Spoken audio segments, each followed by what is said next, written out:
my wife Maddie and I, we've had this rooftop tent 1 year as of last month, and since then we've traveled over 20,000 miles in it, been to 9 different states, 8 national parks, and slept in it probably 20 to 25 different nights. So I figured what better time than to film a little update and go ahead and give a 1 year update with a list of some pros and cons. With that being said, let's start it off with some pros. And for the first pro, it is a super quick and easy setup and breakdown, taking less than 1 minute for each of them. So let's hop on into it and get the tent set up.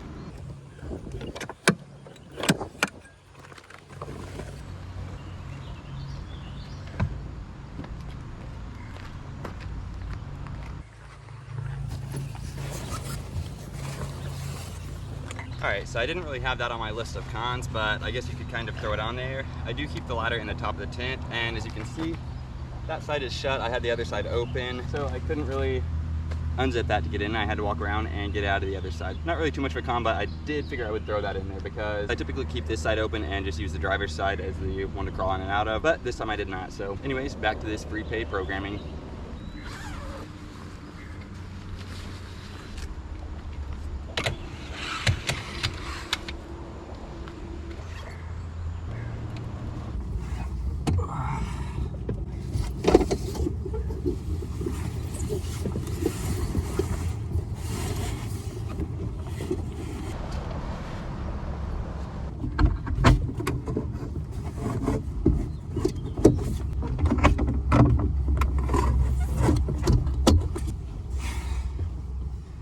And there you have it for the setup. I am not sure that you can get much more simple than that. That has to be by far the easiest tent setup that I have ever done. I would argue that it's even easier setting up than a hammock, because with a hammock, you gotta tie the straps to the tree, stretch it from one end to the other, find trees that are spaced right, yada yada. Anyways, I'm just babbling. Back to the pros and cons. So one of my favorite things about the tent is all the ventilation that it has to offer. Not only do you have both the side flaps and this front flap right here, but you also have a little area up here, and I can come out the top and enjoy this, or just leave it open and just lay down and enjoy it. With that, I am gonna hop into the next pro, and that is that you can camp wherever you can find parking and level the car safely. There have been instances where I have had to use rocks to level the car because I do not have any leveling blocks yet. That is something that I do need to get, but for instance, right now, for this video, I decided to come over to a little park near my house. I wanted to show the quick and easiness of setting up the tent and how you can do it just about anywhere. Got a nice little pretty area here. Nice little area back there, and you can scoot back here and enjoy the views. And that's one of the reasons that I decided to come here to the park. Because like I said earlier, I have slept in it probably 20 to 25 times overnight since I've got it, but I cannot tell you how many times I've propped it up at a spot like this and came in, read, napped, edited, just anything like that. Because a day out in nature like this, even just laying down and relaxing, like, look at that. You can't tell me that you can't not enjoy that. So that leads me on to one of the next pros, and that is that you don't even have to camp in it. It is such an easy setup and breakdown that it takes nothing to just come prop it up at a spot like this and enjoy the scenery around. Not anything crazy, but I'm sure y'all can hear the birds chirping. There's a little bit of traffic in the distance. I'm just enjoying the nice breeze, overcast day, wind blowing through here, and some fresh air. Anyways, back to the list of pros and cons. And with that being said, it's not like I'm tall, but it's not like I'm short either. I'm about 5'10", 5'11". Fits me more than perfect in it. And this is me laying down. I have got more than enough room down there at my feet. And if you flip it over, I have got some room right here at my head. I do have a hat on, so it's a little uneven. But with the pillow and everything, this is kosher, baby. Now back to the list. So for the next thing on the list, I did have to hop out of the tent, but that is the mattress that we're gonna be talking about. And this baby came with it, and it has been holding up like a charm since. It's not too thick, but it is some memory foam type material. And then underneath you have this little humidity protector thing that also came with it. And Maddie and I have been more than pleased with both of these. We have not had to invest in another mattress and don't want to at this point, because as of right now, this thing is holding up more than fine. It is sleek, you can store the ladder on it, and it's been doing us right so far. So not gonna complain and continue enjoying what is working. So for the last few things on the list, pros and cons, we are gonna finish those up outside the tent. And the next thing on the list is the fact that this weighs about 150 pounds, just over. I think it weighs like 152, 153-ish pounds. But with that being said, it has little to no effect on the gas mileage. Before I put the tent on, I was getting around 28 to 34 miles per gallon. It didn't really stoop under 28. And after I put it on, I was getting anywhere from 26 to like 32. And the biggest effect that I've had with gas mileage are these babies. like I said, once I put the rooftop tint on, I was only knocked down about 2 miles per gallon. And after I put the tires on, I range anywhere from about 21 to 26 miles per gallon.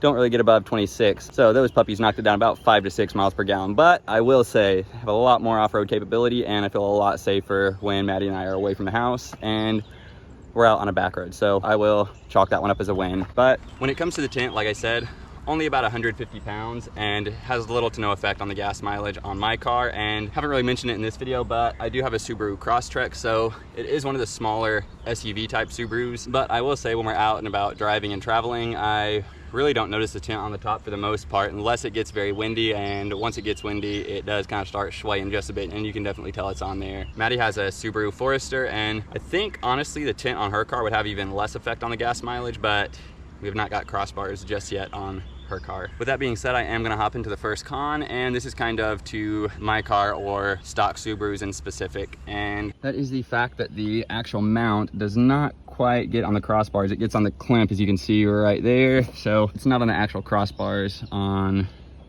really any of them. But so far it has been holding up like that, and from what I've read, it seems to be okay to do that. But I would like to get some crossbars that extend over the side right here. There is a set of Yakimas that come out a little bit more, but it is going to raise the tint up a little bit higher. So after I do that, it might affect the gas mileage a little bit more, because as you can see with these stock crossbars, this thing does not sit up too high off the car. Keeps it pretty low. But with my car, as you can see right here, does stick out a little bit far in the front, but nothing to be worried about, and I think it looks pretty bussin'. And that is going to take us on to the next con.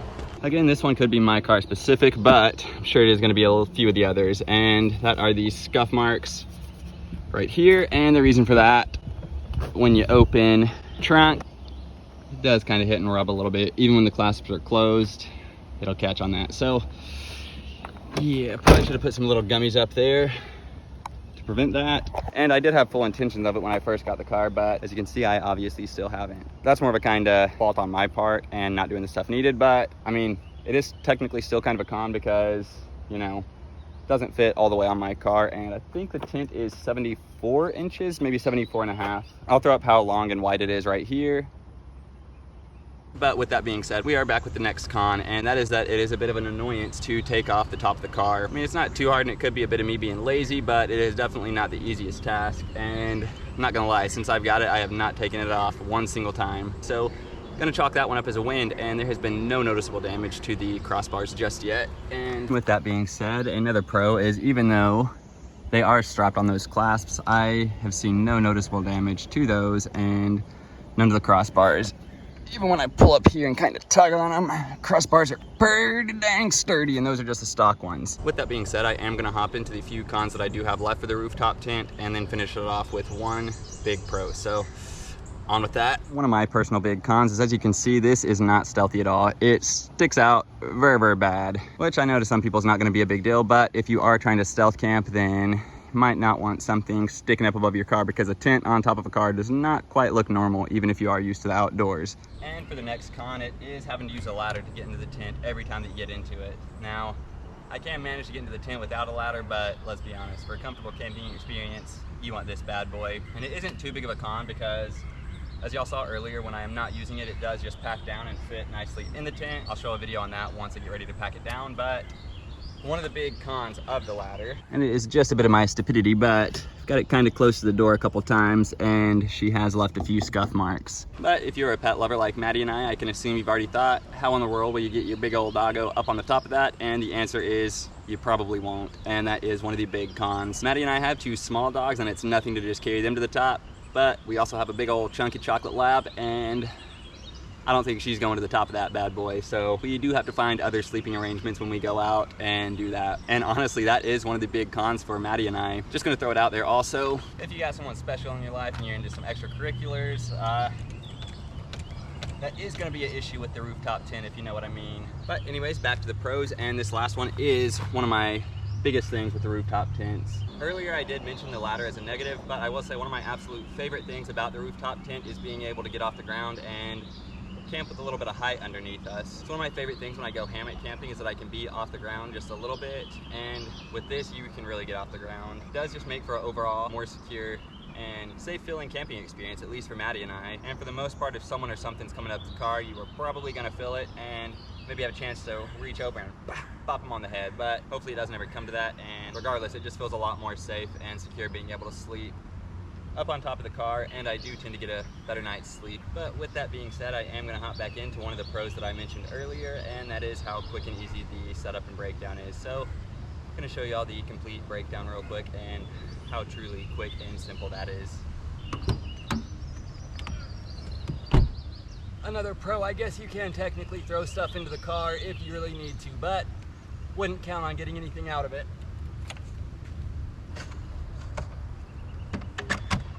Got 1 bar,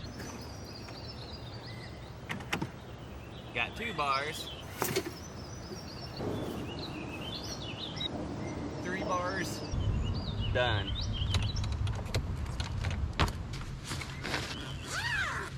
And all you gotta do with the ladder, just take it, throw it up in the tent, nothing special. Literally just throw it up there and it stays like that. Make sure the sides are tucked in.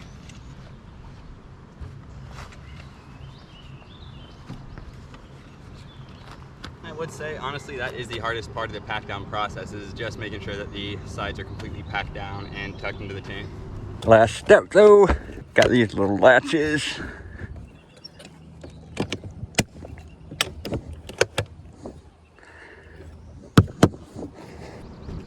And there you have it, ladies and gents. That is a complete setup and pack down of my rooftop tent with a quick list of some personal pros and cons that I've experienced over the past year having this and traveling over 20,000 miles with it. So I think I do have a pretty accurate depiction of the rooftop tent and some of the perks along with disadvantages of it. Also, I think I did forget to mention it earlier, but when I was talking about one of the pros of being able to camp wherever you can park, there also comes a disadvantage with that, and that is you do have to camp wherever you can find parking. And sometimes some of the prettier camping spots are a little bit off the beaten path and you do have to hike in and take a tent, or there can also be a campsite where you pull up and the actual tent and camping pad is a few feet off of where the actual parking is, so sometimes you don't get quite as good views as what you would otherwise. I will say, since Maddie and I have got the tent, neither of us have regretted it or wish we would not have gotten it. I think the list of cons are very, very minimal when you put it next to the list of pros, and honestly, the list of cons aren't even big issues. They're just kind of little minute things that I did want to list since it's a pros and con video, and they're just a few of the little cons that I have experienced along the way with owning the rooftop tent that I have for just over a year. With that being said, this is where this video is coming to an end. Overall, 100% pleased and satisfied with the rooftop tent, and I would 100% do it again. Anyways, thank y'all for watching. Hope y'all enjoyed the video. Have a great rest of the day. Till next time, peace.